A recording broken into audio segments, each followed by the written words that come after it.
Department ಇರೋ ಲೆಕ್ಕಪತ್ರ ಮುಖ್ಯಮಂತ್ರಿ ಬದಲಾಯಿತು.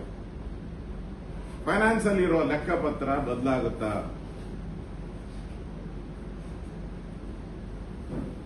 7.64 ಲಕ್ಷ ಕೋಟಿ ಸಾಲ ಇರೋದು. 7.64 ಲ್ಯಾಕ್ ಸಾಲ ಇರೋದು. ನಮ್ಮ ಬಡ್ಜೆಟ್ ಎಷ್ಟು? ಆಸ್ಪಾಸ್ 4 ಲಕ್ಷದ ಒಳಗಡೆ ಮಾಡ್ತಾ ಇದ್ವಿ. 4 ಲಕ್ಷ ನಮ್ಮ ಬಡ್ಜೆಟ್. ನಮ್ಮ ಸಾಲ ಎಷ್ಟು? 7,64,000 ಸಾಲ. ಲಕ್ಷ ಕೋಟಿ. ಕೋಟಿ ಲಕ್ಷ ಬೇಡದು. ನನಗೆ 3 ತಿಂಗಳ ಒಂದು ಅವಕಾಶ ಕೊಡಿ.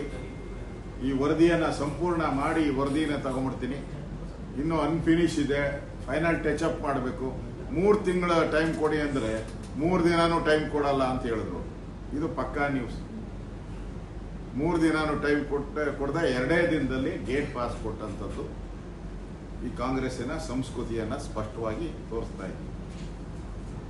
ಅದರಿಂದ ಇನ್ನು ಮುಂದೆ ಕಾಂಗ್ರೆಸ್ ಪಾರ್ಟಿ ನಾನು ಹಿಂದುಳಿದ ವರ್ಗವರ ಚಾಂಪಿಯನ್ ಅಂತ ಹೇಳ್ಕೊಳಕ್ ಸಾಧ್ಯ ಇಲ್ಲ.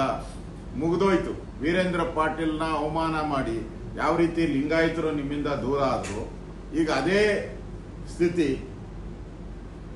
ಹಿಂದುಳಿದ ಸಮಾಜ, ಆ ಕುರುಬ ಸಮಾಜ ಇರ್ಬೋದು, ಬೇರೆ ಬೇರೆ ಸಮಾಜನೂ ಇರ್ಬೋದು. ಕುರುಬರು ಅಂತೂ ತಿರುಗಿ ಬಿದ್ದಿದ್ದಾರೆ.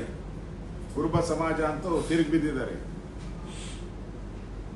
ಎಲ್ಲರೂ ಕೂಡ ಇವರಿಗೆ ಸರಿಯಾದಂತ ಪಾಠ 2028ಕ್ಕೆ ನಿಮ್ಗೆ ಸರಿಯಾದಂತ ಪಾಠವನ್ನ ಈ ರಾಜ್ಯದ ಸಮುದಾಯಗಳು, ಯಾವ ಹಿಂದುಳಿದ ವರ್ಗದ ಸಮುದಾಯದಿದೆ ಅವರು ಪಾಠವನ್ನ ಕಲಿಸ್ತಾರೆ ಅನ್ನೋ ಒಂದು ಎಚ್ಚರಿಕೆಯನ್ನು ಕೂಡ ನಾನು ಕಾಂಗ್ರೆಸ್ ಸರ್ಕಾರಕ್ಕೆ ಕೊಡ್ತಾ ಇದ್ದೀನಿ.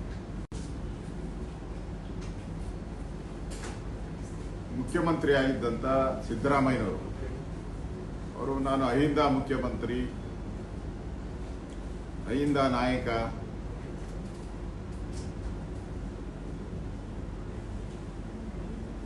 ದೇಶದಲ್ಲಿ ನಾನೊಬ್ಬನೇ ಕಾಂಗ್ರೆಸ್ ಪಾರ್ಟಿಯಲ್ಲಿ ಅಹಿಂದ ಮುಖ್ಯಮಂತ್ರಿ ಇರುವಂಥದ್ದು. ಬೇರೆ ಯಾವ ರಾಜ್ಯದಲ್ಲೂ ಹಿಂದುಳಿದ ವರ್ಗದವರು ಮುಖ್ಯಮಂತ್ರಿ ಇಲ್ಲ. ಆಂಧ್ರದಲ್ಲಿ ರೆಡ್ಡಿ ಇದ್ದಾರೆ, ಹಿಮಾಚಲ ಪ್ರದೇಶದಲ್ಲಿ ಠಾಕೂರ್ ಸಂಬಂಧಪಟ್ಟಿದ್ದಿದೆ, ಕೇರಳದಲ್ಲಿ ಅವರು ಮುಂದುವರೆದ ನಾಯರ್ ಅವರು ಇದ್ದಾರೆ. ನನ್ನ ಯಾವುದೇ ಕಾರಣಕ್ಕೂ ಬದಲಾವಣೆ ಮಾಡಲ್ಲ, ನಾನು ಹಿಂದುಳಿದ ಇದ್ದೀನಿ, ಕಾಂಗ್ರೆಸ್ ಪಾರ್ಟಿ ನಾನು ಬಿಡಲ್ಲ ಅಂತೇಳಿ ಬಹಳ ಕಾನ್ಫಿಡೆನ್ಸ್ ಆಗಿದ್ದಂತ ಮುಖ್ಯಮಂತ್ರಿ ಏಕಾಏಕಿ ರಾಹುಲ್ ಗಾಂಧಿಯವರ ಕಿತಾಪತಿಯಿಂದ ಮತ್ತೆ ಅವರ ತಂದೆಯವರು, ಅವರ ಪೂಜ್ಯ ತಂದೆಯವರು ಯಾರು, ರಾಜೀವ್ ಗಾಂಧಿಯವರು, ಅವರು ಹಾಗೆ ಏರ್ಪೋರ್ಟ್ ಅಲ್ಲೇ ಮುಖ್ಯಮಂತ್ರಿನ ಕಿತ್ತಾಕೋದ್ರು.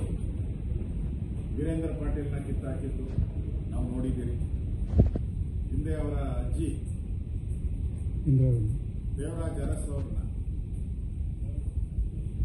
ಅತಿ ದೊಡ್ಡ ಹಿಂದುಳಿದ ವರ್ಗದ ನಾಯಕ ದೇವರಾಜ್ ಅರಸನ್ನ ರಾತ್ರೋರಾತ್ರಿಯಾಗಿ ಕಿತ್ತಾಕಿದ್ದು. ಮತ್ತೊಬ್ಬ ಹಿಂದುಳಿದ ವರ್ಗದ ನಾಯಕ ಬಂಗಾರಪ್ಪ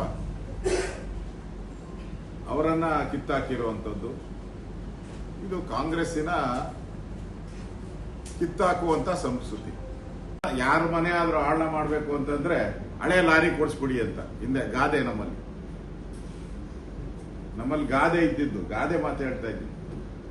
ಯಾರ ಮನೆನ ಹಾಳು ಮಾಡಬೇಕು ಅಂದ್ರೆ ಅವ್ರಿಗೊಂದು ಹಳೆ ಲಾರಿ ಕೊಡಿಸ್ಬಿಡ್ಬೇಕಂತೆ. ಹಂಗೆ ಸಿದ್ದರಾಮಯ್ಯನವರು ಡಿ ಕೆ ಶಿವಕುಮಾರ್ ಅವರಿಗೆ ಹಳೆ ಲಾರಿ ಕೊಟ್ಟವ್ರೆ. ಇದು ಕೆಟ್ಟೋಗಿರೋ ಗಾಡಿ ಇದು.